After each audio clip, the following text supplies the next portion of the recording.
What up, Misery Crew? Super Metal 993 here bringing us another CD review. And as you can tell by the intro and kind of from what the title says, we're going to be going back to 2017 yet again for another album, like me Suffocation review, that came out last year. Yeah, there's a few reviews up of it, but you know what? I'm going to put my thoughts out there about it because I kind of said I was going to do a CD review when I first got this album and showcased it in an updates and purchase, but I never got around to it, and I thought, you know what, I've been listening to it a bit lately, so let's do a CD review. Might as well. But yeah, this is what I'm going to be reviewing for you today. Yeah, this is the debut album from the band Slaughter to Prevail, entitled Misery Sermon. This was released under Sumerian Records. Now, if you aren't too familiar with Slaughter to Prevail and you're in the deathcore world, I'll be very, very fucking surprised, because Slaughter to Prevail are an up-and-coming force, and definitely a force to be reckoned with in the whole world of deathcore. Obviously, the band started in 2014 and released their debut EP in 2015 called Chapters of Misery. And obviously, I was following the band pre-Slaughter to Prevail through Alex Terrible's YouTube channel, and obviously when they announced, obviously I'm in Slaughter to Prevail now, I was immediately on board and was looking forward to seeing what, obviously with them doing covers and stuff, what was going to come from this monstrous vocalist.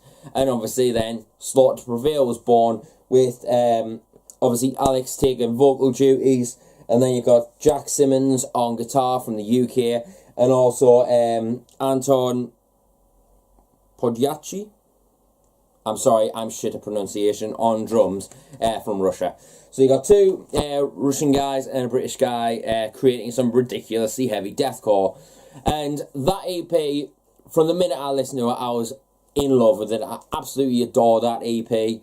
And then obviously in 2016, oh sorry, late 2015, yeah, 2015, they signed with Sumerian Records, and then later in 2016, we have their reissue of their EP, Chapters of Misery, which is this one, which obviously contains Hell, Beast, oh sorry, intro, Hell, Beast, Death, Misery, Crown and Conquered, but this time you got a bonus track, which was their single they released pre-signing with Sumerian Records, I believe, which is it going to focus? As the Vulture's Circle. Now, obviously, that was kind of like a teaser of what you could expect from the next Slaughter to Prevail installment. And for me personally, I absolutely loved that single. I think this EP in general, it was one. Now, I'm taking this into a strive of like from the initial EP's release to the reissue. It was one of those EPs that I could listen front to back. But it was one of those that I could listen to, like a certain single would take me mood for a certain degree. Like, 1 minute I'd listen to Hell for a week straight, just that on repeat. Then it could be Misery, then it could be Death, then As the Vulture Circle, and Crown and Conquered. I mean, Crown and Conquered was probably the single that I jammed the most, especially when that first single dropped. I was listening to it left, right, and centre. I was even going for walks and stuff, just listening to the single on repeat, and that's how it worked. But yeah, this EP was an absolute blaster, and obviously it only set in stone what was going to happen for the future. And in 2017, we have the arrival of their debut album, which is Misery Sermon. Now, this album is about 44 minutes in length, roughly edging towards 45 minutes, and this had a lot of hype about it, and I was one of those hyped up about this album because obviously, as I said, Chapters of Misery was an absolute monster. And for me anyway, was this album in any way a disappointment? No, I don't think it was in any way, shape or form.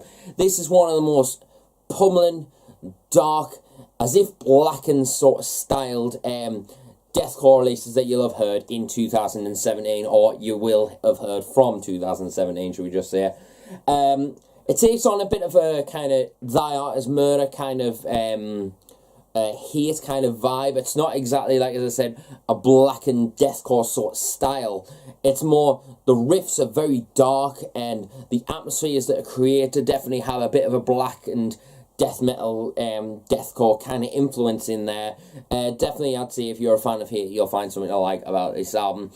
But obviously, Thy Art Is Murder, Whitechapel, and Suicide Silence, I feel, take a lot of influences into this album, if you ask me.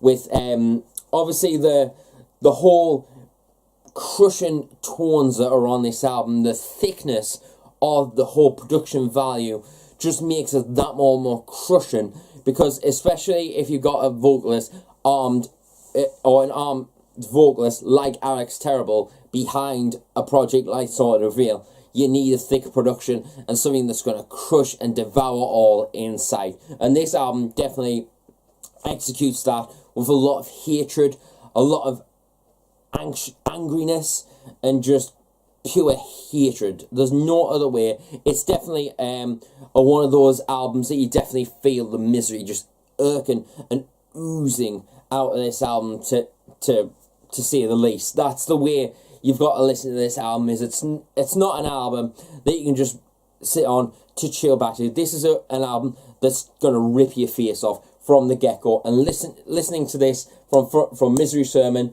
to Cultural Ills, it's just literally a menacing force driving forward and bringing the barbaric savageness along with it. It is an intense ride. It's basically like the equivalent of someone listening to pop music for the rest for God knows how long all their lives, and then just listening to the most barbaric music and just punching in your face. That's this experience to someone who's just listened to an average deathcore album and just being like, ooh, it's eviscerating, to say the least. There's a lot of aspects, from the heavy crushing breakdowns to the monstrous fast, well, not exactly super fast, it's just like heavy destructive riff writing. But then, as I said before, it creates this kind of like blackness over it and bleakness that you can't just shake off, and it creates creepy atmospheres that obviously the band has took on board to wear these masks on stage.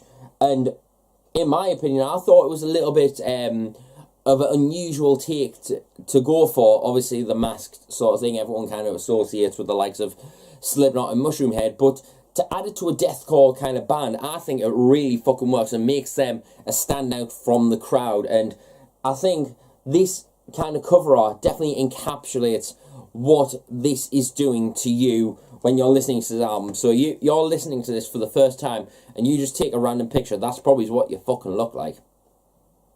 I was. I'm not gonna lie.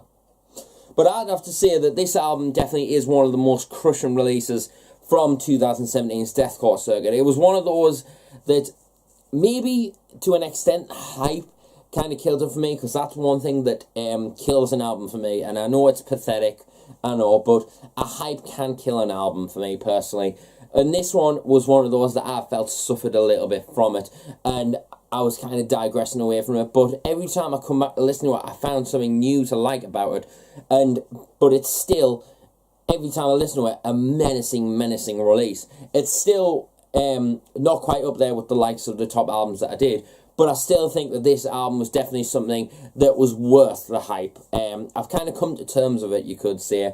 I'd have to say Alex's vocal performance on this album is definitely eons and miles and time leaps, bounds ahead of what he done on Chapters of Misery. The Chapters of Misery vocal performance, personally, besides As a Vulture's Circle, was literally just monstrous lows, maybe a bit of gutturals in there, and then obviously the highs that kind of emanate Mitch Lucker to an extent. It's kind of like Mitch Lucker's highs with like Phil Bozeman's lows, whereas this one, there's a lot more variety going forwards towards his vocals and making them seem more of a force to be reckoned with. Because personally, my personal take was the hype of his vocals were a bit like, yeah, there's a lot of vocals that have done that, but now he's starting to become a force to be reckoned with.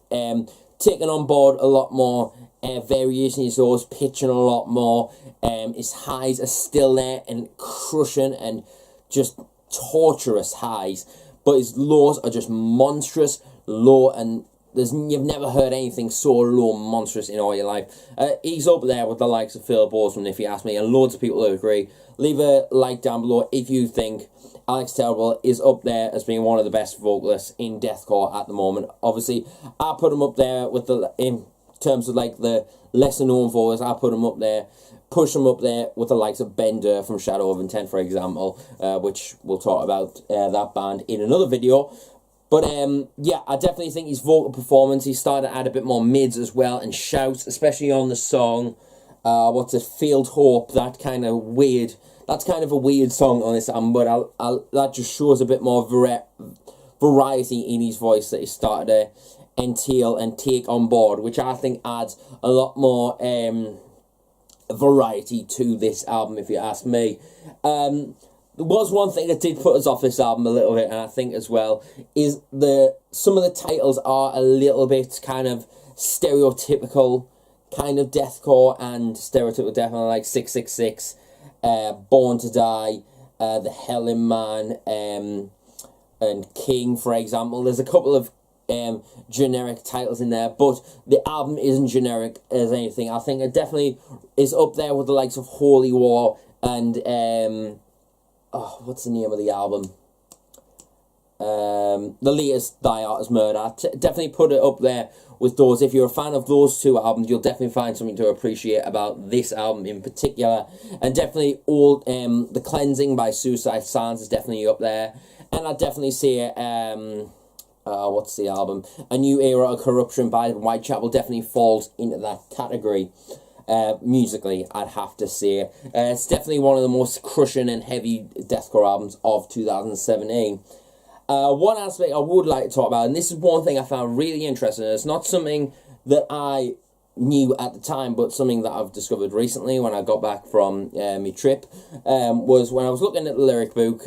Actually, it was on my way back from my last trip that I went on. I was reading the lyrics to Slaughter to Prevail, and I didn't realise that some of the lyrics are in English and some of them is in Russian. And it's not like, translation or anything like that. It's literally like part Russian, part English.